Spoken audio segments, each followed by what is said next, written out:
ఏపీలో నామినేషన్ల ప్రక్రియ ముగిసింది. ఇప్పటి వరకు లోక్సభ సెగ్మెంట్స్ కి 763, అసెంబ్లీ సెగ్మెంట్స్ కి 4384 నామినేషన్లు దాఖలయ్యాయి.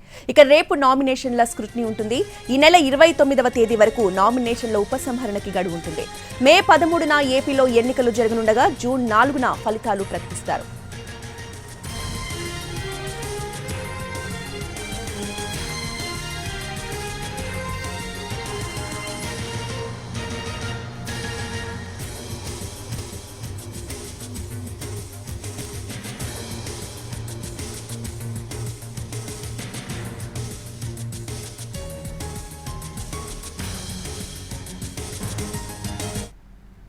ఏపీలో నామినేషన్ల ప్రక్రియ ముగిసింది. ఇప్పటి వరకు లోక్సభ సెగ్మెంట్స్ కి 763, అసెంబ్లీ సెగ్మెంట్లకి 4384 నామినేషన్లు దాఖలయ్యాయి.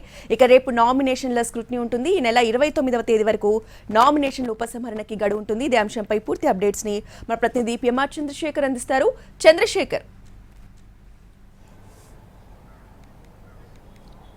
రోజా, ఈ నెల 18వ తేదీన నోటిఫికేషన్ విడుదలైంది. నోటిఫికేషన్ విడుదలైన నాటి నుంచి కూడా నామినేషన్ల ప్రక్రియ ప్రారంభమైంది. నామినేషన్ల స్వీకరణ కార్యక్రమం చేపట్టారు. సో ఇవాళ మధ్యాహ్నం 3 గంటలకు నామినేషన్ల ప్రక్రియ పూర్తయింది. సో ఇప్పటి వరకు మనకు అందుతున్న సమాచారం మేరకు సీఈఓ కార్యాలయానికి వచ్చిన సమాచారం మేరకు చూస్తామంటే దాదాపు మొత్తం 175 అసెంబ్లీ సెగ్మెంట్లకు గాను 4384 నామినేషన్లు భారీ ఎత్తున దాఖలయ్యాయి. దీంతోపాటు 25 లోక్సభ సెగ్మెంట్లకు సంబంధించి 763 నామినేషన్లు దాఖలైన పరిస్థితి కనిపిస్తుంది. సో ఓవరాల్గా చూస్తూ ఉంటే జిల్లాల నుంచి సీఈఓ కార్యాలయం పూర్తి స్థాయిలో సమాచారాన్ని సేకరిస్తుంది. ఇప్పటివరకు ఎన్ని నామినేషన్లు దాఖలయ్యాయి, అలాగే ఏ పార్టీలు దాఖలు చేశాయన్న అంశానికి సంబంధించి కూడా జిల్లాల నుంచి పూర్తి స్థాయిలో ఆర్ఓల నుంచి అలాగే జిల్లా కలెక్టరేట్ల నుంచి సమాచారం తెప్పించుకుంటున్న సందర్భంగా ఈ నామినేషన్ల సంఖ్య ఇప్పటికైతే సీఈఓ కార్యాలయానికి ఈ మేరకు ఉంది. ఇది మరింత పెరిగి రాత్రి నాటికి పూర్తిగా క్లారిటీ వస్తుంది. ఇది మరింత పెరిగే అవకాశం కూడా ఉన్నట్లుగా మనకి సీఈఓ కార్యాలయ వర్గాల నుంచి అందుతున్న సమాచారం మేరకు తెలుస్తుంది. సో పెద్ద ఎత్తున నామినేషన్ల ప్రక్రియ అనేది నామినేషన్ల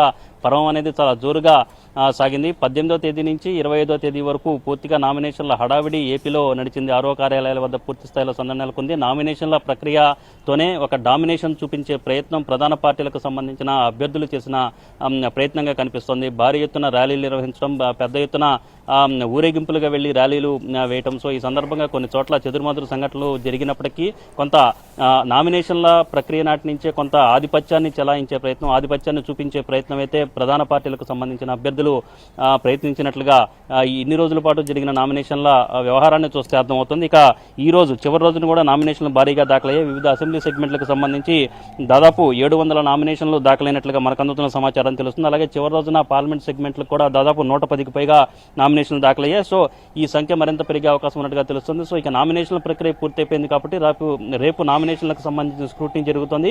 29వ తేదీ వరకు ఈ నామినేషన్లను ఉపసంహరణకు సంబంధించిన గడువు ఉండే అవకాశం కనిపిస్తున్న నేపథ్యంలో ఇప్పటి నుంచి కూడా నామినేషన్ల ఉపసంహరణకు సంబంధించి ప్రధానంగా కూటమి పార్టీలకు సంబంధించిన అభ్యర్థులు ఇండిపెండెంట్లుగా కొన్ని చోట్ల నామినేషన్లు రెబల్స్గా కొంతమంది నామినేషన్లు దాఖలు చేసిన పరిస్థితి ఉంది. సో ఈ నామినేషన్లని వాళ్ళతో ఉపసంహరించే విధంగా పార్టీ అధినాయకత్వం కూడా ఇప్పటి నుంచే చర్యలు ప్రారంభిస్తున్నట్టుగా తెలుస్తుంది. సో ఈ నేపథ్యంలో రాజకీయం ఈ నెల 29వ తేదీ వరకు కూడా నామినేషన్ల ఉపసంహరణ చేయించే దిశగా, రెబల్స్తో నామినేషన్ల ఉపసంహరణ చేయించే దిశగా కూడా ఆసక్తికరమైన రాజకీయం ఏపీలో జరిగే సూచనలు చాలా స్పష్టంగా కనిపిస్తున్నాయి. Roja, right, thank you Chandrasekhar.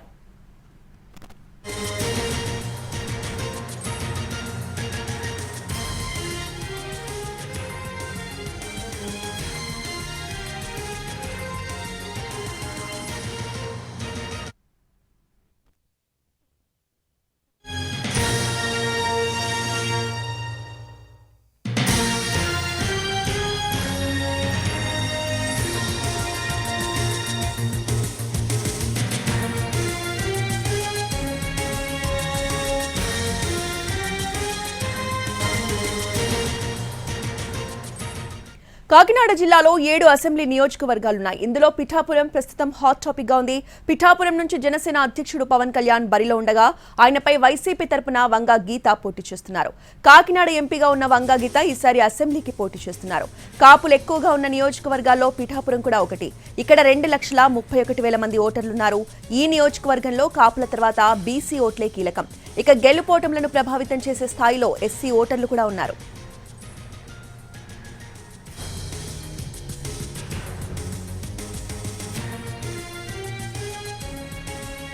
Pawan Kalyan target గా రాజకీయాలు చేస్తున్నారు కాపు ఉద్యమ నేత ముద్రగడ పద్మనాభం. కాపు ఓట్లు చీలడంతో పాటు మెజార్టీ బీసీ, ఎస్సీ ఓట్లు తమ వైపు వస్తే గెలుపు సులభమవుతుందని వైసీపీ అంచనా వేస్తోంది. పిఠాపురంలో పూర్తి స్థాయిలో అభివృద్ధి చేసి చూపిస్తామని పవన్ ను ఓటర్లను అభ్యర్థిస్తున్నారు.